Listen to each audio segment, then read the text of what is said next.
Bom, a gente vai a Brasília agora porque o Conselho de Ética da Câmara deve analisar nos próximos dias o pedido de cassação do mandato do deputado Chiquinho Brazão. Mas nos próximos dias, assim, ó, pode passar mais pra frente, porque a semana que vem, lembra que a gente estava falando sobre datas para inscrição de candidatos, né? O pessoal de olho nas campanhas para as prefeituras, né? Essa eleição que acontece nesse ano de 2024. O Chiquinho Brazão está preso desde o último domingo, acusado de ser um dos mandantes do assassinato da vereadora Marielle Franco em 2018, que terminou com a morte também do motorista Anderson Gomes. Ontem, ele e o irmão, o conselheiro do Tribunal de Contas do Rio de Janeiro, Domingos Brazão, foram transferidos da Penitenciária Federal de Brasília. Da capital federal, a gente tem mais informações agora chegando com o Márcio Rocha, que vai explicar direitinho essa história de a semana que vem talvez não ter tanto quórum assim no Congresso Nacional. Como assim, Marcos? O Márcio, eu ia chamar de Marcos Rocha. Márcio Rocha, 1º de abril, dia da mentira, dia de não ir trabalhar também, segunda-feira da semana que vem. Bom dia para você.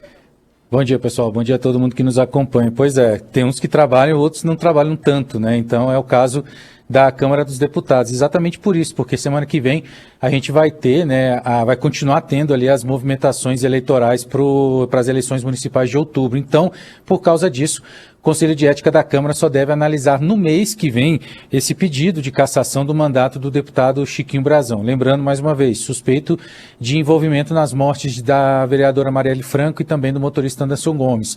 O colegiado já recebeu a ação apresentada pelo PSOL, que é o partido da vereadora, e a expectativa é que o texto seja analisado na semana do dia 10 de abril.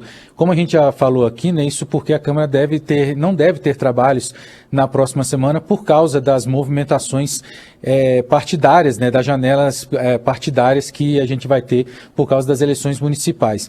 Mas o presidente do Conselho de Ética, o deputado Leur Lomanto Júnior, confirmou que o processo será instalado na próxima sessão e que, uma vez instalado o caso, começam a contar os prazos processuais.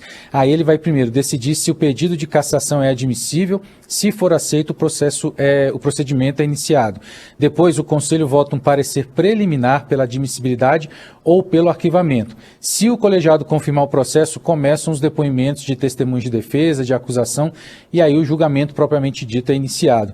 Depois, esse parecer é votado e levado para a votação do plenário. E aí a gente lembra também que existe a possibilidade de recurso na Comissão de Constituição e Justiça, ou seja, é um processo um pouco longo, mas de acordo com a Câmara, né, ele tem que ser começado no Conselho de Ética, iniciado no Conselho de Ética e terminado no plenário da Casa. A gente lembra que Chiquinho, o irmão Domingos Brazão, que também é suspeito de envolvimento nos crimes, né, foram transferidos de Brasília ontem para outros estados.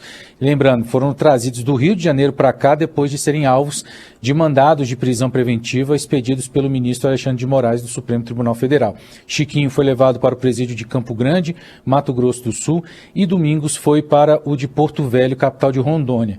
O delegado Rivaldo Barbosa, também suspeito de envolvimento nesses crimes, principalmente de atrapalhar as investigações, deve permanecer na penitenciária aqui de Brasília. Dos 3 presos, a gente lembra, Chiquinho tem que passar por um trâmite diferente, porque por ser um parlamentar e ter foro privilegiado, a prisão tem que ser protocolada pelo Supremo Tribunal Federal, algo que já aconteceu, a gente lembra, né? A primeira turma votou pela manutenção da prisão por unanimidade e também pela maioria absoluta dos parlamentares no plenário da Casa em que o acusado legisla, no caso, a Câmara dos Deputados. A gente lembra que esse ofício do Supremo precisa primeiro passar na Comissão de Constituição e Justiça da Câmara. E aí, a CCJ da Câmara, né, precisa analisar esse caso antes de ir para o plenário, mas adiou a discussão. Então, ela também deve ser retomada na semana ali do dia 10 de abril. Até lá, Chiquinho continua preso.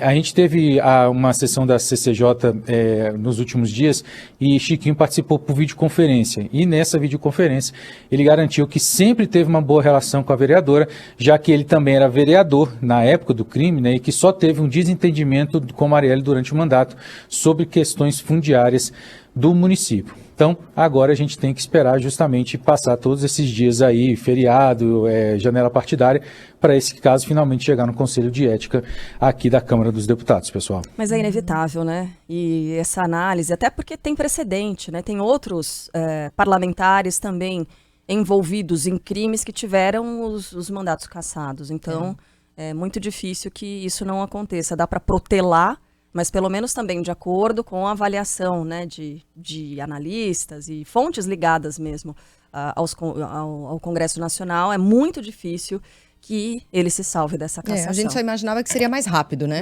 Que seria um pouco mais imediata. Mas enfim, a gente vai seguir acompanhando. Márcio, obrigada, viu, pelas suas informações. Bom trabalho por aí. Abraço, pessoal. Tchau, tchau. A gente não espera que tenha muito trabalho por aí, tá? Porque isso significa muito trabalho pra gente também. Então a gente espera que seja tranquilo, tá bom? Até.